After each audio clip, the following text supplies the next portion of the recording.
So, as bad as Jamar Chase is having it there in Cincinnati with that quarterback situation, does that really matter in, again, the grand scheme of things? Like, you're about to see, I'm just going to warn you guys with the Tyreek Hill injury. That's about to happen. But, yeah, crazy Monday night, even though the games weren't really that great. Yeah, let's just get this thing going. Rolling back and watch Chase and Zach Taylor talk. Yeah, this was at the end of that third down play. Chase came off the field and he went. He waited a long time for this, much earned, and there should be more in the second half. Thank you, Coach.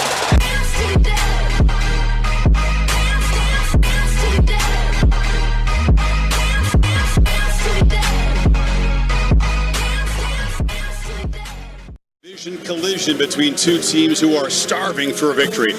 Tua Tagovailoa smiling there, but spending this extra long prep period trying to yard attempt for Wiley Patterson. 2 for 2 on the season and drives it right through. Feed the middle and bursting into the end zone. They fumbled the ball. Dolphins trying to pay off a long drive, and it's caught back to the end zone. Touchdown! Pressure shown and brought. Fields retreats, and will be set. The ball is out. Scooped up. This would be a career long. Driven. Lands by Isaiah Williams. He moves his way to the middle of the field. They fake it to Gordon, too, on the move, and flips into the end zone for a touchdown. The second time, it's Darren Waller. Taken away, and now Fields reverses field, and he's got plenty of room. Justin Fields sprinting, makes a cut, another cut, all the way to the end zone. Quickly answer the electric touchdown by Fields. Achan eludes a tackler and scores. Miami does answer. Get this lead back up to 14, which he does. Crowding the line here. They do bring pressure. Fields launching to the end zone again. Jump ball. Gary Wilson. And with that, what is going on, guys? Welcome back to the Fun NFL. Please like and subscribe if you guys enjoyed the Week 4 Monday Night Football doubleheader recap. We do not have one of these next week, which I guess is good or bad. Who really knows? But again, this is the first two games. Again, you just saw the highlights of the Jets and Dolphins game, and in that game, the Dolphins got the first win of the season in a winless battle as they move to 1-3. Jets fall to 0-4 for the first time since 2020. That season they started out 0-13. They were the meme team before they blew the Trevor Lawrence pick, which at this point I don't even know if that would have really changed much of their issues they've had up to this point.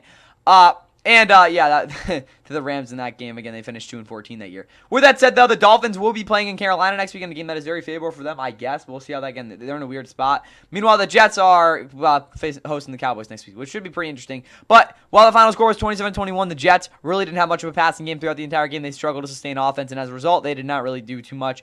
Dolphins, offensively had a pretty decent game. We'll get into Tyreek Hill injury in a minute. But anyway, for the Jets, Justin Fields was ineffective as a passer. The numbers don't look too bad, but really that came on those last couple of drives. I won't say garbage time, more when again he was catch up. He made a couple nice throws and a couple decent reads, but overall it was him basically just one read and then kind of throwing it to the check down, which won't get you very far in the NFL. Brees saw a good game except the fact he fumbled like 4 times. Braylon Allen struggled. Justin Fields had a gross 43-yard touchdown run. That was just absolutely crazy. You don't really see that too often.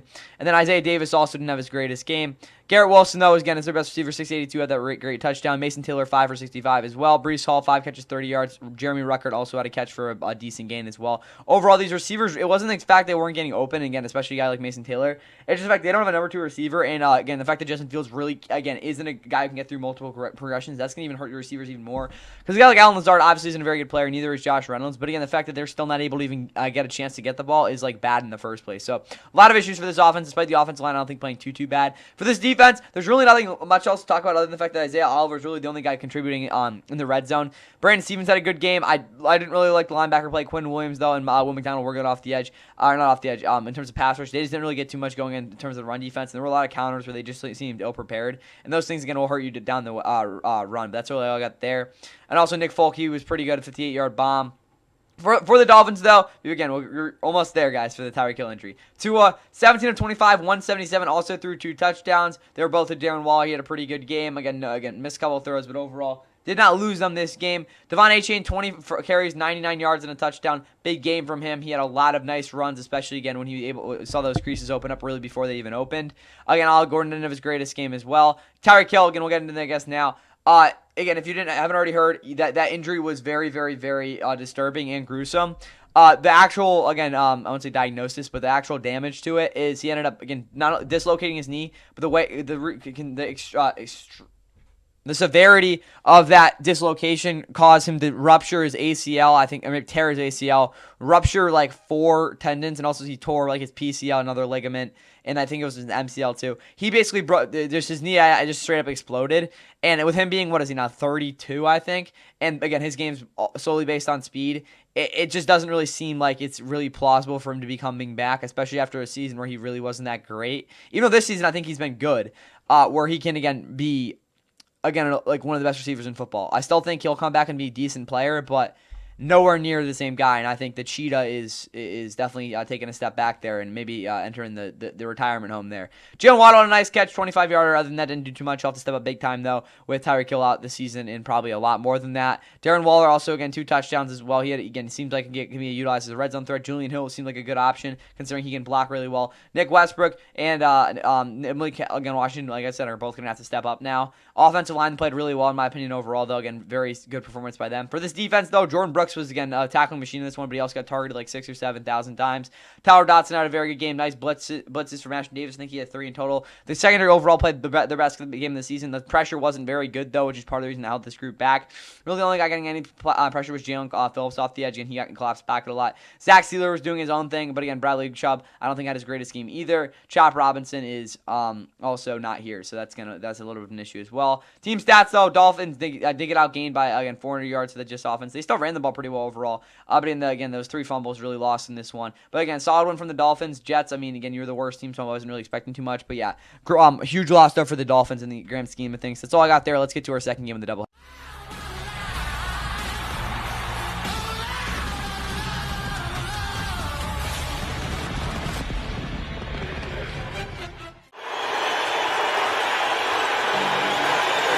Good snap, good hold, good kick, good start.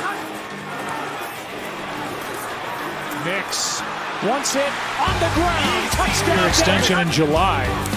The Broncos turn around and extended 2 more. Here's Mims. Touchdown, Broncos. Out to his right, looking for somewhere to go. And it's picked to Nix. End zone. Sutton. He's got it. Touchdown, Denver. What a catch. If he thought he'd get it on 16 carries. That's a pretty healthy average.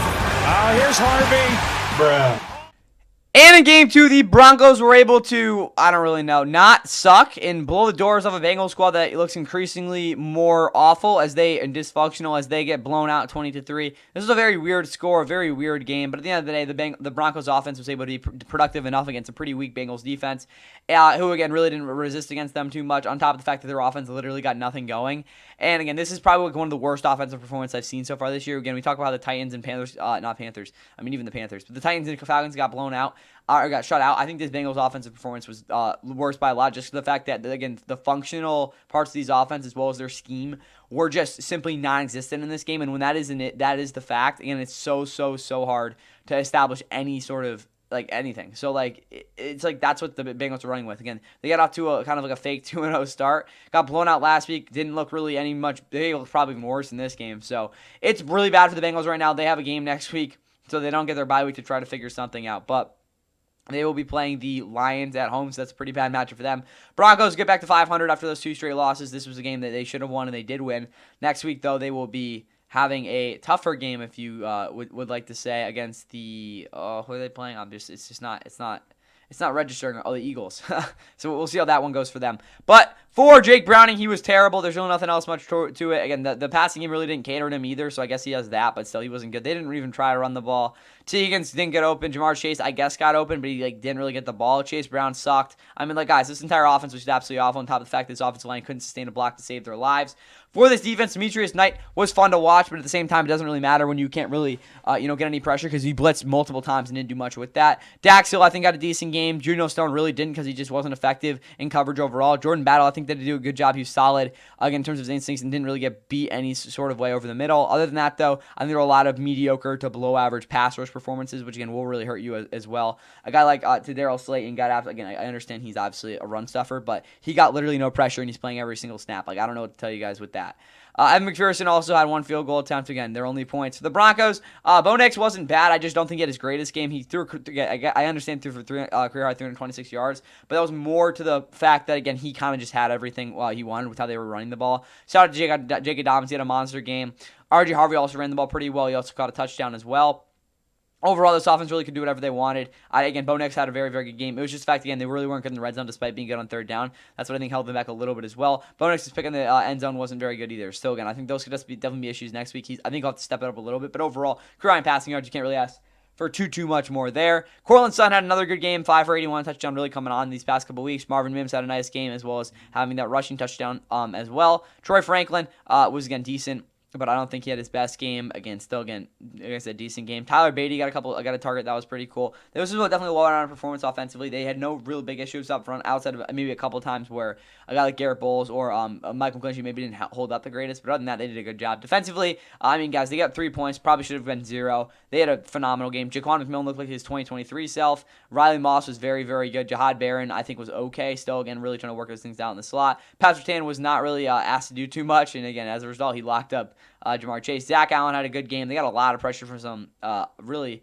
I won't say unknown sources, but like Jonathan Cooper had like 4 or 5 pressures if I'm not mistaken.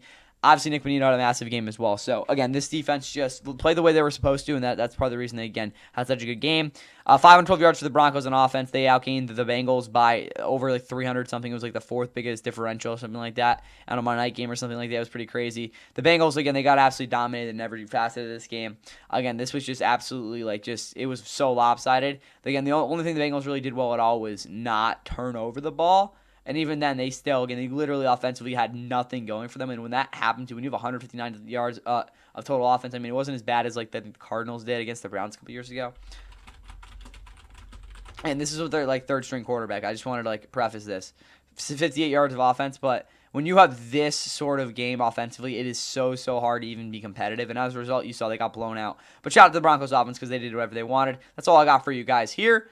Check out the power rankings tomorrow. Go check out the Sunday recap from Week 4. And yeah, Week 5's rolling along. We got a pretty interesting slate next week. On 4th and 3, it's right, and he's wide open. He should just go down in bounds, and he does.